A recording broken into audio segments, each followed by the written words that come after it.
It seems the government has been listening, and yesterday they announced a massive change to the additional roles reimbursement scheme within PCNs, and that's including GPs in it. In this episode, I'm going to quickly cover that letter that came out yesterday and what that means for general practices and PCNs in a few minutes for you. So let's get cracking as we tech enhance your primary care learning.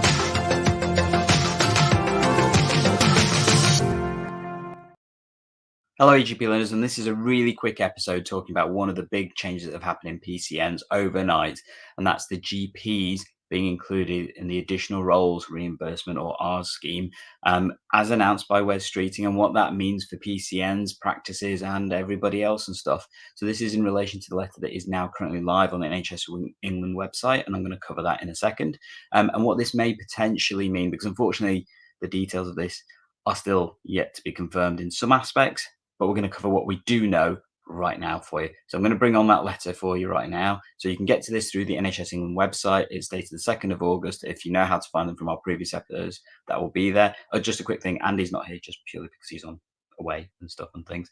And I decided to do this really quickly. It's a letter to basically everybody, practices in England, primary care networks, etc. And it's copied in all the ICBs and that kind of stuff. And this is about the GP contract changes, the government response to the DDRB and additional roles reimbursement scheme. So this is following Wes Streeting's letter that came out yesterday, which Andy and myself covered in the live stream on Thursday evening. So if you want to go back and watch that, that will be tagged at the end of this episode. And effectively, it covers some of the key changes. The big ones is obviously the uplift to 6% in total as recommended by the DDRB. And remember that this year, that includes GP partners as well as salaried GPs and things. If you want us to cover the DDRB document in more detail, do let me know down in the comments and stuff. But remembering that, and as this states quite clearly here, there's already been a 2% uplift agreed. That was at the contract terms, which obviously we covered way back when in April. And effectively, they're now giving a further 4% uplift of this financial year.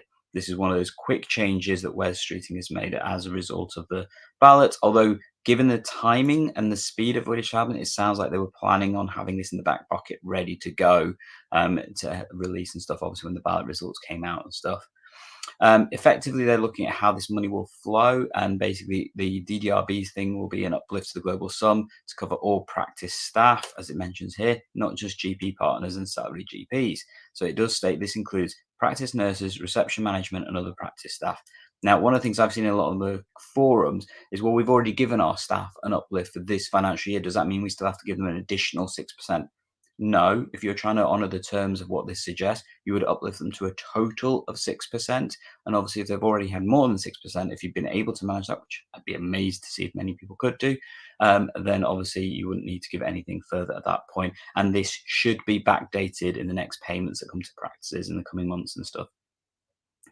One of the details will be found as a practice can expect the uplifted pay via the primary care bulletins. There's going to be more information to come. It then talks about this key section, which is using the ARRS to employ GPs. So this is the second thing that came in Wes Streeting's letter. And he talked about the fact that the ARRS scheme will be adjusted to allow for the challenges in employment that are currently happening in general practice. And that effectively there will be a pot of money allocated to enable this to happen. Now, in total, this is £82 million. Why is this number important? Well, important to remember, this is allocated to PCNs, not to practices directly. Whether that's the best way of doing it, that's for your decision to make. I think it could have been done better, but obviously the route they've chosen for this is to give this money to the PCNs, and then that will be used onward to support things. This is also specifically to support recently qualified GPs into the ARRS. Now, they haven't termed in this letter what the definition of a recently qualified GP is. So does that mean, obviously, those finishing next or starting next week? Because actually there will be a huge tranche of GPs finishing GP training this year who are due to start from coming Wednesday. Or does this mean GPs that have finished in the past year, or potentially longer than that? There is no detail on that at the moment and stuff and things. But it does mention, obviously, the fact that GP training places have increased in the past 3 years as well. In terms of then what it mentions is that this will be an amendment to the DES service contract. So that will probably come through. So there'll be an updated version. Me and Andy have recurrently postulated that every October there is a massive update to the ARRS and the PCN DES contract. And it does mention later on this letter that this is when some of the changes and stuff will come into effect. We'll come into the timeline of that in a second and stuff, and what that means potentially for practices and networks and things shortly. They do mention this is an emergency measure, and that they'll work with the government for longer term solutions for unemployment, but they hope that this is a quick adjustment that they can make that will hope to stem some of the challenges and stuff and things whilst they obviously continue to figure out some of the budget. The key paragraph, I think, is this one. So, using the ARRS will enable ring fencing primary care networks to quickly employ over 1,000 additional GPs. So, remember earlier it mentioned 82 million. So, that's based on the basis that I think if you were to times it by that, for 1,000 GPs, that works out to equivalent of £82,000. Remember that ours reimbursement scheme includes the money for on costs. So actually, the take home pay from that is slightly different. If you was to go on the basis of 8 sessions, I believe that works out just over £8,000 a session and stuff that you would be able to utilise for those GPs employed through this scheme. That is very much at the lower end, I think, for what many people would expect to have as a GP in a sessional pay. Obviously, if there's 10 session, then it's even a bit more different, isn't it, and stuff and things. But important to remember that that's what it works out if you go on the basis of 1,000 GPs. Now, one quick thing to be mindful of is that there are approximately 1,250 PCNs in England at the moment.